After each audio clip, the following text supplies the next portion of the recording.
Good morning, my brothers and sisters. We're in the midst of a time where serious prayer is needed.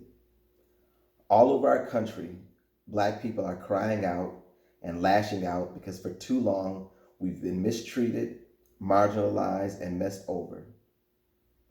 The combined trauma of Amaud Arbery's death at the hand of white vigilantes, the false 911 call by Amy Cooper on an innocent Black man, and the murder of George Floyd by evil officers have brought us to a boiling point. The death of George Floyd is a straw that has broken yet another camel's back. As long as white America refuses to admit that there is a problem, we will only continue to see more and more unrest and unruliness.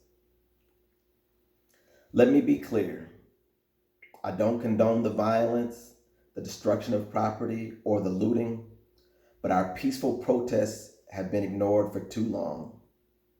The Revolutionary War against the British was violent. The Boston Tea Party was the destruction of property. And our people were looted from Africa, and this land where we now live was looted from the Native Americans. When white people do it, they're patriots, but when people of color do it, we're thugs. Rights are rarely given. Most of the time, they have to be fought for. So right now, we're fighting. Some of us on our knees in prayer, some on our soapbox, some of us in the political arena, some of us physically in the streets of our city. And in a fight for your life, you do any and everything you have to win. Of course, there are some who are not fighting, but taking advantage of the disorder to steal some material things that can be replaced. And that's not okay. But what cannot be replaced are the lives that have been cut down, cut short, and cut off with no justice. We're not seeking revenge. We just want to be treated equally. Black lives matter too. Yes, there are plenty of good white people, but good white people need to speak up and fight with us. Yes, there are some good cops, but good cops need to speak up and fight with us and tear down that blue wall of silence. You cannot call yourself good and cross the road as the priest and the Levite did and say, "That's not my problem, I'm just minding my own business." You must join in like that Samaritan did. Get involved, get dirty, use your time and resources if you want to be considered good. We need to rid our police department of racist cops. We need the problem and repeatedly reported officers fired.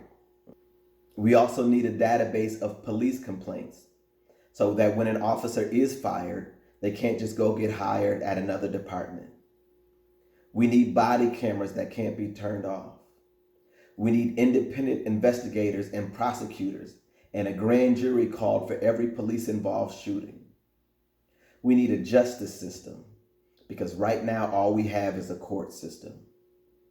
But it's not just the police who need to change because we deal with thousands of microaggressions and incidences of outright racism on a daily basis.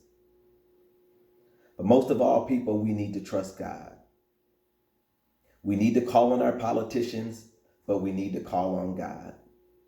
We need to call on our white allies, but we need to call on God. We've been suffering for a long time, but God is the great equalizer. And as I preached a few weeks ago, God will come down and see about his children. And all those who think they've gotten away, if they don't have to face justice down here, they still have to stand before the righteous judge one day. Now, despite what's going on, I want you to be encouraged. Don't give up hope in a better tomorrow. Please talk about your feelings. Don't hold it in. Let it out whatever way you can, whether it's through voice, through song, through rap, through art, whatever it is, let it out. Don't be ashamed to seek professional counseling to help you process the trauma if you need to. But lastly, wait on the Lord and be of good courage, and he will strengthen your heart. Wait, I say, on the Lord.